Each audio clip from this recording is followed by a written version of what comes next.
नमस्कार मित्रांनो, आज आपण पेपर 1 विद्युत ऊर्जा निर्मिती आणि वहन मधील सोलर स्ट्रीट लाईट रचना आणि भाग काल आपण बघितलेलं होतं की सोलर एनर्जी मध्ये सेलचा प्रकार, ॲरे बघितला, त्याची रचना बघितली, त्याचे उपयोग बघितले. आज आपण पाहणार आहोत सोलर स्ट्रीट लाईटची रचना आणि तिचे महत्त्वाचे भाग. आता तुमच्या समोर डायग्राम काढलेली आहे. त्या डायग्राम मध्ये मी सोलरचा पोल, म्हणजे आपण शाळेमध्ये जर आपण बाहेर जाताना बघितलं तर आपल्या बाहेरच्या बाजूला सरकताना आपण जो एक पोल लावलेला आहे त्या पोलवर आपण सोलर स्ट्रीट लाईटची रचना आपण बघितलेली आहे. ही डायग्राम परीक्षेला विचारली जाते. लक्षात घ्या, याच्यामध्ये बेस आहे, फाउंडेशन, त्यानंतर इथे इलेक्ट्रिक युनिट आहे. इलेक्ट्रिक युनिट म्हणजे ऑन ऑफ करण्यासाठी जे काय आहे तो भाग आहे. त्यानंतर इथे जे आहे ते एनर्जी मॉडेल किंवा ज्याला आपण पॅनल म्हटले किंवा ॲरे पॅनल जे आहे ते असं तिरकं बसवलेलं आहे ज्याच्यावरती सूर्यकिरण पडेल.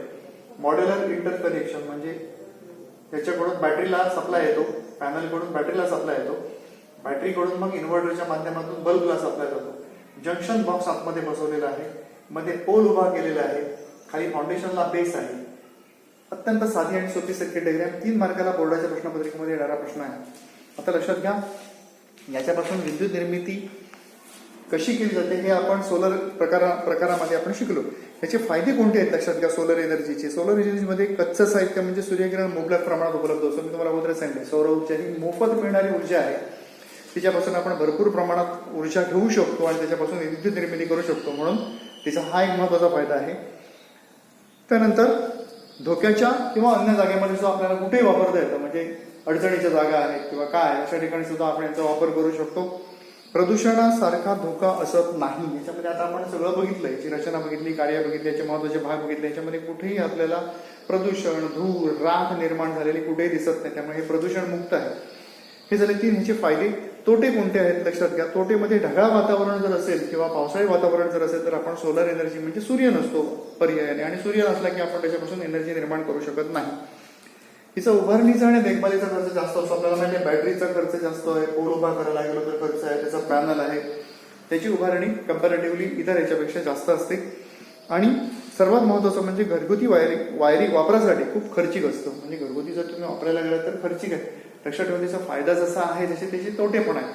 त्यामुळे सोलर स्ट्रीट लाईटची रचना आणि तिचे फायदे आणि तोटे झाले. हे प्रत्येक मुद्दा लक्षात घ्या, प्रत्येक मुद्दा जो आहे तो परीक्षेमध्ये प्रश्नांसाठी पूरक असा प्रकारचा आहे. त्यामुळे प्रत्येक मुद्दा आपण करणं, व्यवस्थितरित्या त्याचा अभ्यास करणं, पाठांतर करणं, व्यवस्थित मुद्दे, जनरल नॉलेज लिहिता येण्यासारखे प्रश्न आहेत ते आपण करू शकतो. त्याच्यानंतर या प्रकरणामधला पुढचा भाग आहे पवन विद्युत ऊर्जा निर्मिती. आपल्याला माहिती आहे देवगडला, आपल्या अगदी जवळ म्हणजे देवगडला पवनचक्क्या आहे. आपण जर गेलेलो असेल तर बघणार, पवनचक्क्यांपासून विद्युत निर्मिती म्हणजे वाऱ्यापासून विद्युत निर्मिती जी केली जाते त्याला आपण म्हणतो पवन विद्युत निर्मिती. याच्यामध्ये काय केलं जातं तर उंचावरती कातळावरती, डोंगरावरती, उंचावरती पवनचक्क्या बसवल्या जातात. त्याची ब्लेड फिरतात वाऱ्याच्या सहाय्याने. ब्लेड फिरले की त्याला एक बेल्ट लावलेला असतो, त्या बेल्टने खालचा अल्टरनेटर फिरतो. अल्टरनेटर फिरला की त्याच्यापासून विद्युत निर्मिती होते, जी ट्रान्सफॉर्मरला दिली जाते.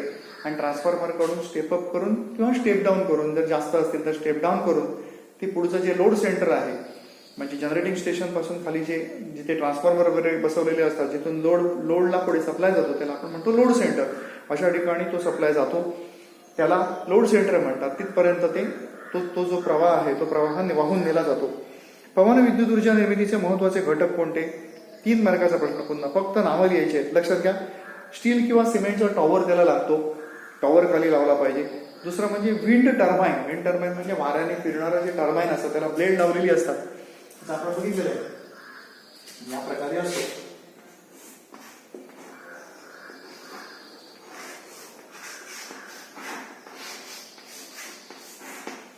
हे जे आहे त्याला आपण म्हणतो टर्बाईन, ब्लेड्स असतात त्याला लावलेली.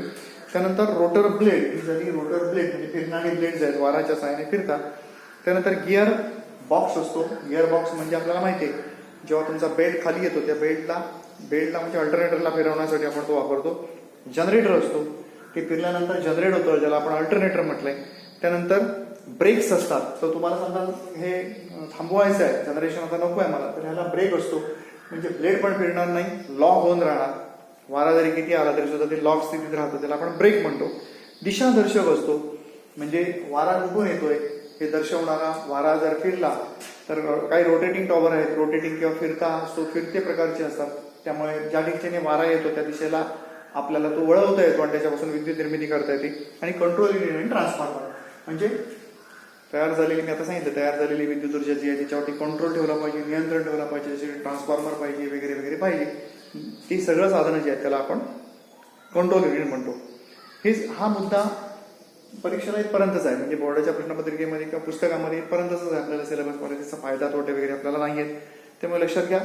Solar panel. त्यानंतर या प्रकरणात मला पुढचा मुद्दा जो आहे तो को जनरेशन म्हणजे सहविद्युत निर्मिती. मागच्या मी तुम्हाला सांगितलं होतं की जलविद्युत निर्मिती असू देत किंवा औष्णिक विद्युत निर्मिती असू देत, त्याच्यापासून काही भाग जो आहे त्याच्यातला उष्णतेचा किंवा ऊर्जेचा वाया जातो. त्या वाया जाणाऱ्या ऊर्जेचा पुन्हा दुसऱ्या कोणत्या तरी कामासाठी वापर करून घेण्याच्या प्रक्रियेला को जनरेशन म्हणतात, सहविद्युत निर्मिती असं म्हणतात. सह म्हणजे सोबतीने, मुख्य विद्युत निर्मिती असते त्याच्या सोबतीनेच दुसरी विद्युत निर्मिती केली जाते, त्याला सहविद्युत निर्मिती म्हणतात. कारण लक्षात घ्या, विद्युत ऊर्जेची गरज ही जास्त प्रमाणात औष्णिक विद्युत प्रकल्पातून भागवली जाते. इंधनाच्या ज्वलनाद्वारे उष्णता निर्माण करून वाफेद्वारे विद्युत निर्मिती केली जाते.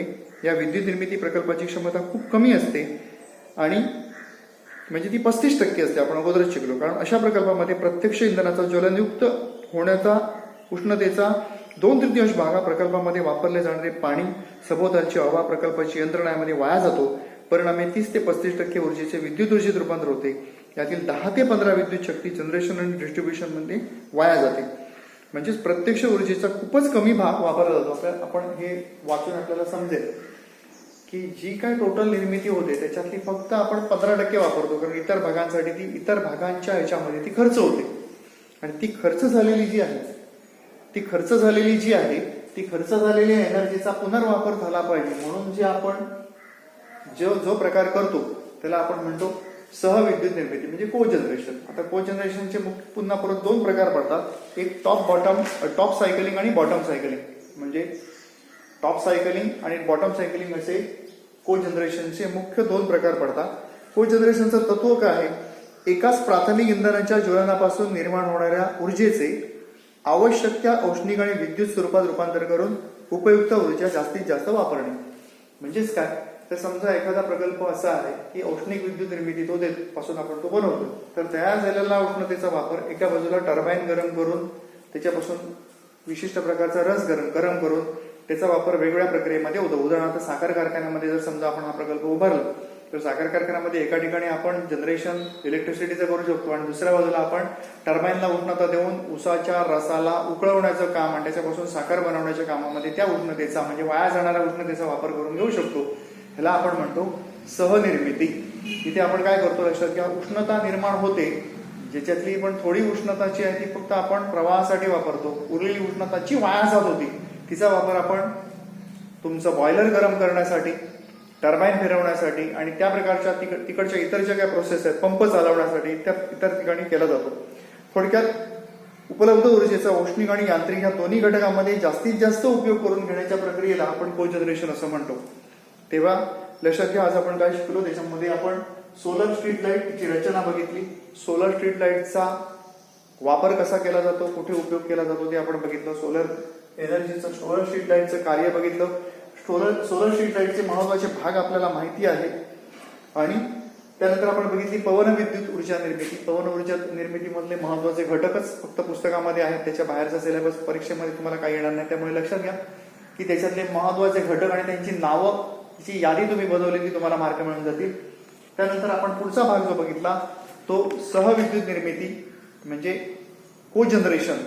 आणि को जनरेशनचे मुख्य प्रकार जे आहेत ते आपण नंतर बघूया, टॉप सायकलिंग आणि बॉटम सायकलिंग. त्याच्यातलं सगळ्यात फक्त महत्वाचं लक्षात घ्या, सहविद्युत निर्मिती म्हणजे काय, तर मुख्य प्रकल्पाबरोबरच इतर बाजूला त्या उष्णतेचा किंवा त्या ऊर्जेचा वापर करून अन्य साधनं चालवणं किंवा अन्य प्रकारे त्याचा उपयोग करून घेण्याला आपण को जनरेशन असं म्हणतो. तेव्हा दिलेला पीडीएफ ह्या दोन्ही भागावरचा कालच्या आणि याच्यावरची पीडीएफ तुम्हाला मी पाठवेन. त्या पीडीएफचा अभ्यास करायचा, त्या वहीमध्ये उतरवून घ्यायची आणि रेग्युलर जसं चेकअप आपलं असेल, वह्यांचं चेकअप जे असेल त्या दिवशी त्या वह्याचे पीडीएफ किंवा फोटोच्या स्वरूपात तुम्ही मला पाठवायचे. धन्यवाद.